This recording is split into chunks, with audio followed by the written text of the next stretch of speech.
Sesaat lagi Anda akan menyimak Bincang Psikologi Keluarga. Sobat MK, di pagi hari ini Alhamdulillah kita telah bersama dengan Ibu Lilis dan Pak Wasmin yang telah hadir di tengah-tengah kita. Kita akan lanjutkan berkaitan dengan perbincangan kita masih seputar manajemen gadget. Insya Allah interaksi Anda di pekan kemarin yang belum terbahas kita akan bahas bersama-sama di pagi hari ini.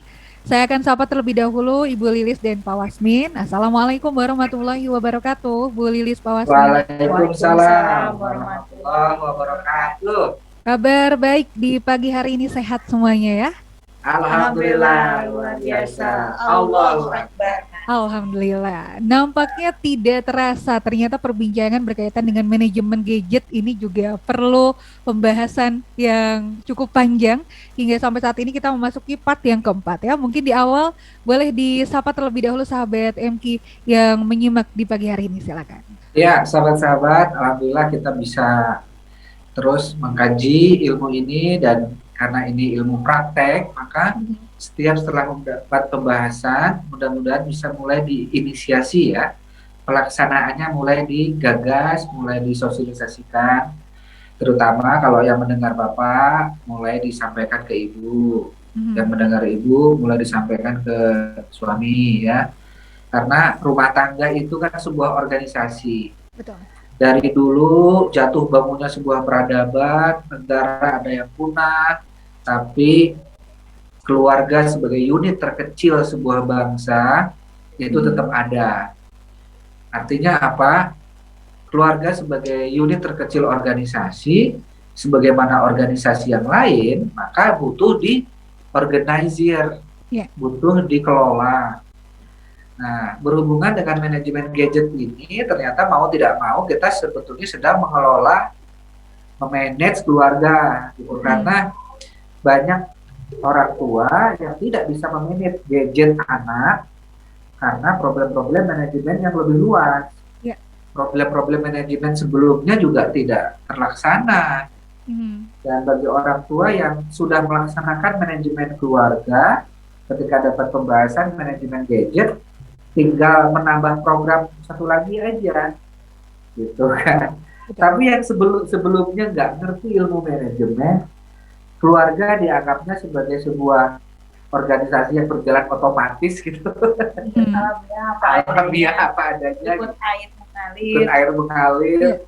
Sehingga ketika dapat manajemen gadget, seperti merasa dapat pekerjaan baru, padahal ini kan sudah tinggal meneruskan aja, gitu. Ya aneh juga ya sebuah organisasi kalau tidak ada manajemennya, gitu kan. Betul. Nah kalau bicara manajemen kan tentu bicara planning, bicara tujuan ya, bicara tujuan organisasi tersebut. Nah, setelah bicara tujuan, mulai bicara tentang orang-orang, pembagian tugas untuk mencapai tujuan tersebut. Karena definisi organisasi adalah dua orang atau lebih yang punya tujuan bersama, berkumpul dan punya tujuan bersama, gitu. Itu definisi organisasi.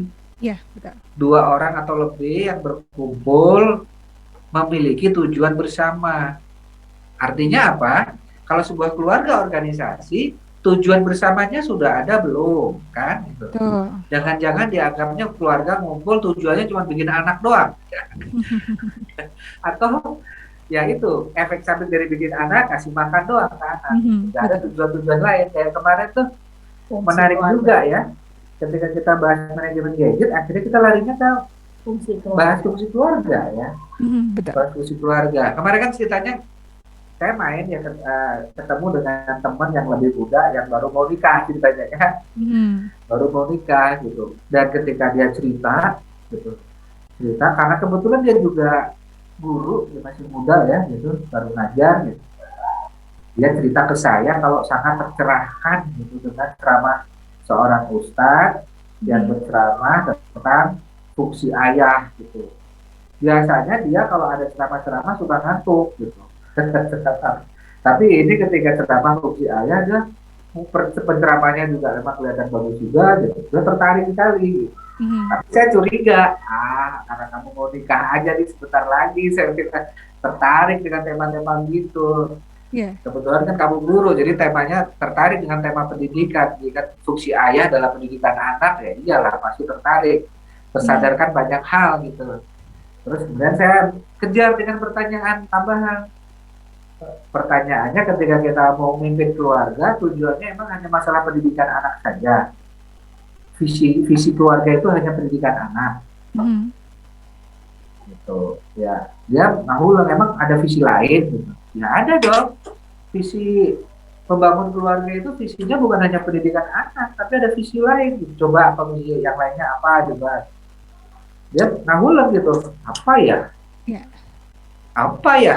Saya bilang visi ekonomi. Saya bilang visi ekonominya gimana, mau bangun keluarga gimana gitu. Hmm. Jadi bukan hanya visi ekonomi atau visi reproduksi, membangun generasi meneruskan spesies kan. Reproduksi itu artinya visi meneruskan spesies gitu, agar kehidupan manusia tidak terhenti di kita gitu. Ya. Tapi juga ada fungsi ekonomi. Fungsi ekonomi itu yang meliputi bagaimana finansial, bagaimana rumah ke depan, bagaimana kendaraan gitu. Iya. Nah, sama saya pancing, kalau kamu nanti punya anak kan ada dua jenis kelamin ya kemungkinan besarnya ya, laki-laki dan perempuan. Iya, berarti berapa kamar yang minimal kamu punya nanti? Kalau ini berhubungan dengan visi ekonomi ya, Hmm. ada berapa kamar yang mestinya kamu punya nanti kalau mau beli rumah. Nah dia nggak ngulang kayak gitu, nggak ngulang. Baru nyadar dia bahwa ketika mau punya anak dua dengan dua jenis kelamin, laki-laki dan perempuan, dan dia tahu karena dia juga tahu hukum syariat, laki-laki dan perempuan kan nggak boleh disatukan. Iya, betul. Berarti kan minimal berapa kamar? Iya ya, minimal 3 kamar. Satu Betul. kamar buat orang tua, satu kamar buat nanti anak laki-laki, Mhm. satu kamar buat anak perempuan. Nah itu visi ekonomi, karena kalau kita tidak memikirkan itu, berarti kan secara syariat bagaimana nanti? Mhm. Laki-laki dengan perempuan disatukan, iya ya, dia mikir juga tuh. Nah, artinya keluarga itu sebuah organisasi yang punya tujuan. Tapi banyak di antara kita yang tidak merumuskan tujuan dengan jelas. Gitu. Betul. Akhirnya ketika tujuannya tidak jelas, perencanaannya tidak jelas, organisasinya juga tidak jelas. Ya pasti nggak bisa dievaluasi. Nggak bisa dievaluasi juga, gitu Iya. kan. Nah, makanya aneh sekali ketika kita bicara manajemen gadget, ada orang tua yang mulai menyusun POAC, Mhm. planning, organizing, actuating, controlling. Ah, ribet loh, ribet. Bukannya itu POAC itu juga sebelum masalah gadget kita bahas juga sudah dilakukan kan? Iya. Apakah jangan-jangan tidak di-manage gitu? Keluarganya Tidak di-manage, berarti tidak diatur selama ini.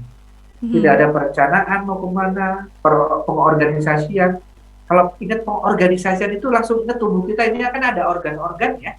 Betul. Ada organ mata, organ telinga, organ mulut, organ tangan, organ kaki, yang masing-masing organ punya fungsinya masing-masing. Mhm. Nah rumah tangga kita itu di organ-organ kan enggak. Ada petugas-petugasnya enggak, dengan tugas masing-masing, peran atau job desk kalau di perusahaan itu. Ya. Job deskripsinya apa gitu. Unjobnya bahkan kalau di perusahaan ada analisis jabatan gitu. Mhm. Ada bobot kerja segala macam gitu. Nah kalau itu enggak, berarti kan selama ini emang keluarga kita nggak di-manage. Akhirnya ketika kita bahas manajemen gadget, seperti mulai lagi dari awal gitu. Contoh aja manajemen gadget, berhubungan dengan manajemen gadget, anak ya, Mhm. peran pengawasan, ada nggak pembagian tugas? Misalnya anaknya 3, yang ngawasin gadget anak ini siapa? Dibagi tugas, jangan emaknya doang gitu, Iya. bingung gitu. Kemarin saya juga dapat keluhan ibu-ibu, Teh Sarah, Mhm. Pak Wasmin, emang pendidikan anak tugas mama aja gitu. Ya enggak lah Bu, tugas ayah juga. Buktinya siapa? Buktinya contohnya Nabi, bapaknya Nabi Yusuf, siapa namanya? Nah, Yakub ya. Yakub. Nabi Yakub ya. Mhm. Nabi Yakub. Bagaimana Nabi Yakub mengcoach Yusuf ya, terutama cerita dalam ketika dapat mimpi ada 9 bintang atau 11 bintang dan 1 bintang bersinar. Dan Nabi Yakub sebagai pendengar yang baik, sebagai seorang ayah pendidik, memberikan saran-saran. Salah satu sarannya adalah jangan ceritakan ini ke saudara kamu yang lain. Mhm. Ini kan bentuk pendidikan seorang ayah. Ibrahim juga mendidik Ismail gitu. Ya. Nuh juga mendidik anaknya gitu. Nah ini kok ada orang tua yang merasa tugasnya hanya nyari makan doang, nyari nafkah doang, sehingga ibu-ibu ada yang komplain gitu. Pak Asmin, suami saya itu soleh, subuh selalu ke masjid, mau entah kumaha bu. Habis dari di masjid, habis masjid ikut taklim, terus habis taklim pulang. Enggak, nunggu sholat duha sampai jam 7, mau setengah 8. Di rumah saya sendiri Pak Pinbok, anak 3, ya masak, ya ini. Jadi anak-anak bangun tidur itu nggak ada yang ngajarin ngaji, nggak ada yang ngawasin siapa, kan saya sibuk di dapur. Nah itu kan berarti nggak ada pembagian tugas tuh. Iya, betul. Ya, Itu istrinya doang. istrinya kan harusnya dibagi tugas, karena kan khodimat nggak ada. Mhm. Iya sih boleh nunggu sampai duha, tapi jangan setiap hari. Itu aja, hari Sabtu Minggu lah boleh mungkin ya. Kalau tapi hari-hari kerja biasa ya jangan nunggu sholat duha di masjid. Kalau istrinya di rumah nggak ada yang bantuin untuk peran tugas di anak. Akhirnya apa? Anak supaya cicing pakai gadget. Ya udah Iya. supaya diem anak hiburannya gadget. Gitu. Betul. Bapaknya soleh sendiri di masjid nunggu sholat duha gitu. Ya sholat duha mah di rumah juga bisa kali ya gitu kan. Nah ini mohon maaf ini ya, kepada ahli fikih, boleh nggak kalau sholat duhanya di rumah aja, nggak harus nunggu di masjid? Boleh kali ya, nggak diwajibin sholat duha di masjid gitu ya. Atau jangan-jangan saya jadi kadang-kadang negatif gitu, jangan-jangan dia menghindari tugas di rumah nunggu sholat duha. Sholat duha di masjid, menghindari tugas di rumah. Wah kalau saya pulang jadi anak-anak ecet kan dari sama maknya aja gitu. Nah ini kan sebuah organisasi yang tidak diorganisir, organisasi yang tidak diorganisir, itu gimana caranya? Ya ini flashback aja ya ke 3 pertemuan sebelumnya tentang pentingnya POAC di rumah termasuk gadget ya. Kita janji hari ini mau bahas pertanyaan ya Teh ya. Baik, boleh kita mau dilanjutkan terlebih dahulu atau kita sapa dulu yang pekan lalu belum terjawab? Pekan lalu dulu Teh biar nyambung ya. Kita akan sapa beberapa interaksi yang masuk di pekan sebelumnya. Ada Ibu Eva dari Setiabudi. Nah, memiliki keponakan, usianya ini kelas 1 SD, main HP terus. Tapi kalau ditegur, ibu saya suka marah ke saya katanya. Minta solusinya. Keponakannya ini adalah anak yatim. Iya, jadi kayaknya ini tinggalnya sama neneknya juga ya. Betul, iya. Sama neneknya. Nah, neneknya mungkin nanti bisa diajak untuk melihat di YouTube misalnya tentang parenting, atau diajak mungkin konsultasi gitu ya, atau di share-share kan sekarang banyak parenting untuk membuka gitu ya, terutama yang berkaitan dengan anak yatim itu kan kadang seorang misalnya saya juga memaklumi nenek itu mungkin gini, ini kan orang tuanya udah nggak ada gitu, kasihan, makanya harus disayang, tapi disayangnya akhirnya nyaah dulang kalau Sundanya Maya. Jadi dikasih ikan, tidak dikasih kail gitu. Jadi banyak yang terjadi adalah anak-anak yatim itu sudah besarnya malah nggak tahu diri Pak Wasli. Yes. Dalam artian mental berhak karena dimanja gitu ya, kayak tadi misalnya ya udah biarin aja tuh, kasihan dia gitu. Nah hati-hati itu bisa jadi ke kategori pengasuhan beracun ya, toxic parents gitu. Nah ini gimana nih kalau ke neneknya gitu. Kadang kalau misalnya ke orang tua sendiri ngasih tahu dari kita, gitu, kamu aja dulu kan suka gitu tuh. Nah makanya mungkin bisa dikirim, misalnya kalau neneknya punya gadget misalnya dikirim, ini bagus nih dari ahli parenting ini gitu tentang itu. Kemudian kita dekati juga anaknya, karena anak itu kan akan percaya kepada orang konsisten gitu ya. Emang di awal-awal yang anak cari adalah anak yang melayani ya, memberikan kenyamanan untuk dia. Tapi lama-lama juga anak akan mencari orang yang konsisten gitu. Jadi kita dekati anaknya, kemudian kita kasih alternatif anaknya. Nah, gimana tantangannya adalah gimana kegiatan yang lebih lebih menarik daripada gadget. Ya gadget nggak apa-apa sih karena kan emang zamannya sekarang, tapi tidak juga sehari-hari itu gadget misalnya dilibatkan kegiatan apa, apalagi kalau anak kelas 1 SD biasanya dia lagi senang untuk percobaan, misalnya dibawa ke dapur, kita buat apa yuk, misalnya kayak anak saya, Bun, kita buat cendol misalnya, kita buat kue-kue gitu, terus dia yang ngadonin, terus lagi ngadonin ya pasti main-main gitu ya. Nah jadi tantangan untuk ini tantenya atau apanya ya tadi? Jadi tantenya. Tantenya betul. Ya, tantangan untuk tantenya adalah cari kita juga jangan melarang-melarang, tapi tidak fair gitu, tidak ada salurannya. Ya tidak ada solusi yang menggantikan hal itu. Nah itu tantangan untuk tantenya. Kemudian tantenya juga berdakwah kan ke siapapun ya, termasuk ke orang tua dengan cara caina herang laukna benang, dalam artian kan kalau dari kita kadang kamu anak apa gitu. Seperti saya juga kalau ke ibu bapak saya ngasih tahu misalnya tentang kesehatan gitu ya. Nah biasanya saya share ini loh bagus tentang kajian ini bagus loh tentang ini gitu. Nah kita sortir dulu tentunya. Ahli parenting itu juga sejalan dengan kita karena juga ada ya beberapa yang berlawanan gitu. Nah itu jadi nanti ke neneknya kemudian ke anaknya itu kalau. Iya, setuju ya. Karena peran tante itu memang kadang-kadang kurang bisa punya power ya, kurang bisa punya power karena mungkin teteh sebagai bibinya atau sebagai tantenya kan memang bukan pemberi nafkah ponakan ya. Kecuali kalau dia kecuali kalau teteh adalah memberikan nafkah ya kepada dia, teteh gunakan otoritas itu.